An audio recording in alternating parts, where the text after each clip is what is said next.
వ్యాఖ్యలు దోహదం చేస్తాయని చెప్పేసి మేము అభిప్రాయపడతాం. ఆంధ్రప్రదేశ్ ప్రభుత్వం రాష్ట్రంలో నూతన పారిశ్రామిక విధానాన్ని ప్రవేశపెట్టనున్నట్లు విశాఖ జిల్లా పరిశ్రమల కేంద్రం జనరల్ మేనేజర్ విరియాల ఆదిశేషు తెలిపారు. 2024-29కి సంబంధించి ఈ 5 ఏళ్లలో కొత్తగా పరిశ్రమల ఏర్పాటుకు అవసరమైన విధి విధానాలను ఖరారు చేస్తున్నట్లు ప్రకటించారు.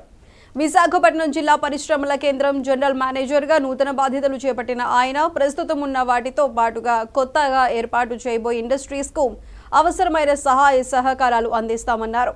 గ్రామీణ పట్టణ ప్రాంతాల్లో ఉన్న నిరుద్యోగ యువతకు ఉపాధి అవకాశాలు మెరుగుపరిచేందుకు కృషి చేస్తామని, సూక్ష్మ, చిన్న, మధ్య పరిశ్రమలతో పాటు కుటీర, హస్తకళల పరిశ్రమల ఏర్పాటుకు ప్రభుత్వం అవసరమైన రాయితీలు కల్పిస్తోందని చెప్పారు.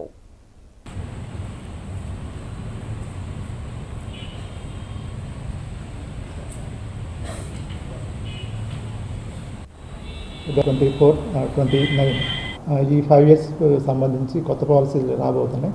ఏదైతే ప్రభుత్వ కార్యక్రమాలు ఏవైతే ఉన్నాయో అది పరిశ్రమలు ఆల్రెడీ ఉన్న వాటికి, అలాగే కొత్తగా పెట్టబోయే పరిశ్రమలకి కావాల్సిన సహాయ సహకారాలు జిల్లా పరిశ్రమల కేంద్రం ద్వారా అందించడం జరుగుతుంది.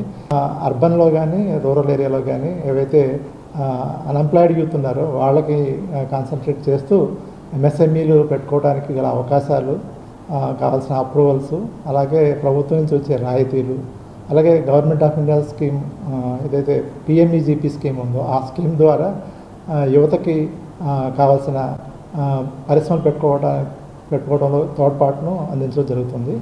ప్రధానమంత్రి ఉపాధి కల్పన పథకం, ఈ పథకం ద్వారా ఏదైతే పట్టణ ప్రాంతం కానీ గ్రామీణ ప్రాంతంలో కానీ మనకి 25% సబ్సిడీ అండ్ రూరల్ ఏరియాలో అయితే 35% సబ్సిడీతో మనం ఈ స్కీమ్ని ఇంప్లిమెంట్ చేయడం జరుగుతుంది. ఇందులో గరిష్టంగా ప్రాజెక్ట్ కాస్ట్ మ్యానుఫ్యాక్చరింగ్ అయితే 50 లక్షల వరకు, సర్వీస్ యాక్టివిటీ అయితే 20 లక్షల వరకు ఈ స్కీమ్ ద్వారా మనం పెట్టుకోవడానికి అవకాశం ఉంది.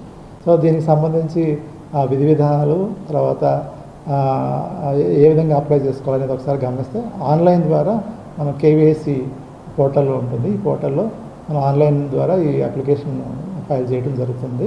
చేతి వృత్తులు, కళాకారులు ఎవరైతే ఉన్నారో వాళ్ళకి మనకి గవర్నమెంట్ ఆఫ్ ఇండియా ప్రోగ్రామ్ ద్వారా సపోర్ట్ చేయడం జరుగుతుంది.